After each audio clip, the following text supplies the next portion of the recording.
అందరికీ నమస్తే అండి. వారాహి అమ్మ నవరాత్రులు అన్నమాట. ఈ రోజు నుంచి వారాహి నవరాత్రులు.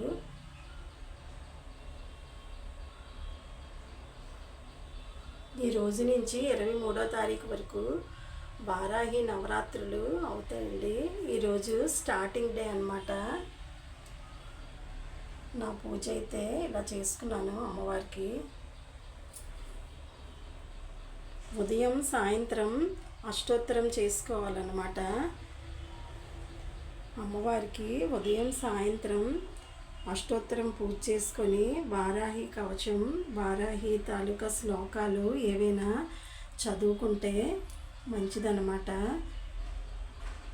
ఈ వారాహి నవరాత్రుల్లో ఒక్కసారి అంటే ఒక్క పూటే మధ్యాహ్నానికి ఒక పూట భోంచేసి రాత్రికి టిఫిన్ ఏదైనా చేసి ఉంటే మంచిదన్నమాట. ఇవన్నీ తినకుండా శాకాహారమే తిని ఒక్క పూటే భోంచేసి ఉల్లి వెల్లుల్లి లేకుండా ఆహారం తీసుకొని ఈ నవరాత్రులు పూజ చేసుకుంటే చాలా మంచిదండి. అమ్మ మనకి ఏ సమస్య ఉన్నా సరే ఆ సమస్యని పరిష్కరిస్తారు. ఎక్కువగా కోర్టు సమస్యలు కానీ, భూమి మూలకంగా సమస్యలు కానీ, ఇల్లు మూలకంగా సమస్యలు కానీ, అలాంటి సమస్యల్ని అమ్మ బాగా పరిష్కరిస్తారు. శత్రువుల్ని మిత్రులుగా చేస్తారనమాట. శత్రువుల్ని నాశనం చేయడంలో అమ్మవారు చాలా ఈ పూజ చేసుకోవడంలో చాలా మంచిదన్నమాట.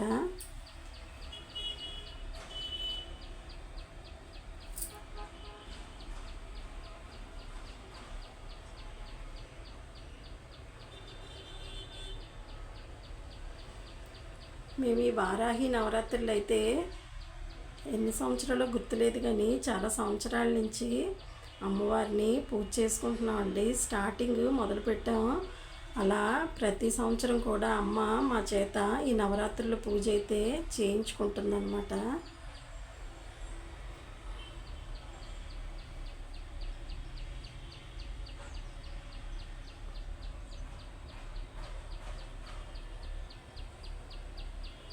ఇలా స్టార్టింగ్ రోజు అయితే ఇలా చేసుకున్నానండి.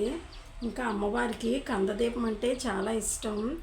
కంద తెప్పించుకొని కందని అందులో దీపంలా తయారు చేసుకొని దీపం పెట్టుకొని కందదీపం పెట్టుకుంటే చాలా మంచిది. అమ్మవారికి కందదీపం పెట్టుకోవడం, మళ్ళీ పనస్తోల్లో నైవేద్యంగా పెడితే చాలా ఇష్టం అన్నమాట అమ్మవారికి.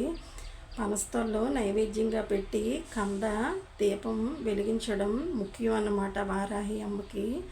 ఇలా రోజుకి ఏదో ఒక నైవేద్యం చేసుకొని పెట్టుకొని ఏ పళ్ళు ఉంటే ఆ పళ్ళు నైవేద్యంగా పెట్టుకొని చేసుకుంటే మంచిది. చాలామంది అయితే కలశం పెట్టి అఖండ దీపం పెట్టి చేసుకుంటారండి. నేనైతే ఇలా అమ్మకి ఫోటో పెట్టుకొని ఫోటోకి ఉదయం సాయంత్రం అష్టోత్తరమే చేసుకుంటాను అన్నమాట.